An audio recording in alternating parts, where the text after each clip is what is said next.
السلام علیکم جی my dear YouTube family, امید کرتی ہوں کہ آپ سب لوگ ٹھیک ٹھاک ہوں گے۔ میں بھی بالکل ٹھیک ہوں، مزے میں ہوں الحمدللہ سے۔ I am on roads as always. آج ہم جس ڈرامے کے بارے میں بات کریں گے جی وہ ہے بے حد۔ دیکھیں جی، زندگی میں جب بھی کوئی لڑکی جوان ہوتی ہے نا، اس کے کچھ خواب ہوتے ہیں اور وہ اپنے پسندیدہ جو اس کا شخص ہوتا ہے نا، جس سے وہ دل ہی دل میں محبت کرتی ہے، اس کے ساتھ زندگی گزارنے کے وہ خواب دیکھتی رہتی ہے۔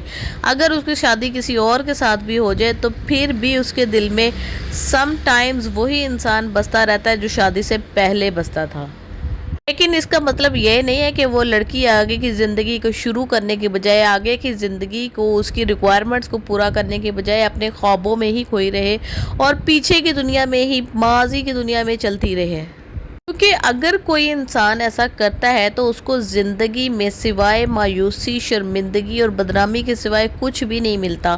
اور یہی کچھ دکھایا گیا ہے ڈرامہ سیریل بے حد میں، کہ حمزہ جو پہلے بچپن سے اس کے بھائی کا کردار ادا کرتا تھا، یعنی کہ جگنو کو وہ ہمیشہ سے سپورٹ کرتا تھا، ہر چیز میں اس کی ہیلپ کرتا تھا، اور لڑکی کا آئیڈیل بھی ایسا ہی ہوتا ہے، تو اس کو اچانک ایسا لگا کہ یہی وہ پرفیکٹ مین ہے میرے لیے، کہ جو اگر میری زندگی میں آ جائے اور میں اسی سے پیار کرتی ہوں تو میری زندگی پھولوں بھری ہو جائے گی، پھولوں بھری سیج کی طرح ہو جائے گی۔ لیکن اس کی شادی ہو جاتی ہے خرم کے ساتھ۔ خرم نو ڈاؤٹ ایک بہت بہت ہی اعلیٰ انسان تھا، بہت اچھا انسان تھا۔ اس نے جگنو کو کوئی بھی تکلیف نہیں دی، کوئی ایشو نہیں دیا، لیکن جگنو تھی اس کے دل میں تو حمزہ بس رہا تھا۔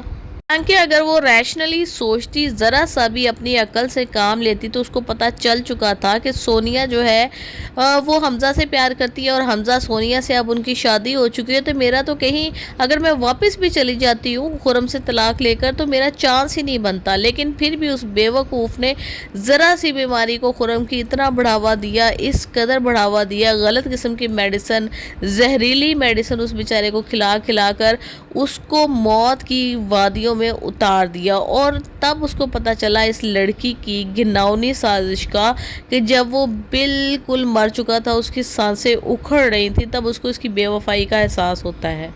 آپ خود سوچیں کہ اس وقت اس کے دل سے کس قسم کی بددعائیں نکل رہی ہوں گی، کہ اس نے اپنے مقصد کو پورا کرنے کے لیے میری ماں اور بہن کو اس دنیا میں تنہا چھوڑ دیا۔ اس نے اتنا بھی نہیں سوچا کہ کیا بنے گا ان عورتوں کا۔ جا کے اس نے اتنا گھٹیا اور گھناؤنا الزام لگایا۔ دروازے سارے اس گھر کے کھلے ہوئے تھے حمزہ کے، یہ ٹائٹ قسم کی برا پہن کر اور ساڑیاں پہن کر بیٹھی ہوئی ہے اس کو جو ہے نا مدہوش کرنے کے لیے، اور اس کو بتا رہی ہے کہ تم نے تو میری عزت لوٹ لی ہے، اب تو تم میرے ساتھ نکاح کرو۔ یعنی اتنی گھٹیا یہ نکلی ہے۔ پھر اس نے نکاح کر لیے اس کے ساتھ، اور پھر اس جھوٹ پہ جھوٹ بولے چلے جا رہی ہے۔ پھر اس کو کہتی ہے میں تمہارے بچے کی ماں بننے والی ہوں۔ لیکن پھر بھی کیا ہوا جگنو کے ساتھ، اس نے ہاتھ پکڑ کے گھر سے باہر نکال دیا، پولیس ادھر سے پکڑ کے لے گئی اس کو۔ اب جیل کی چکی ساری زندگی پیستی رہے گی اور سوچے گی کہ میں نے کیا کیا۔ اور سونیا اور حمزہ تو پھر دوبارہ سے ایک ہو جائیں گے۔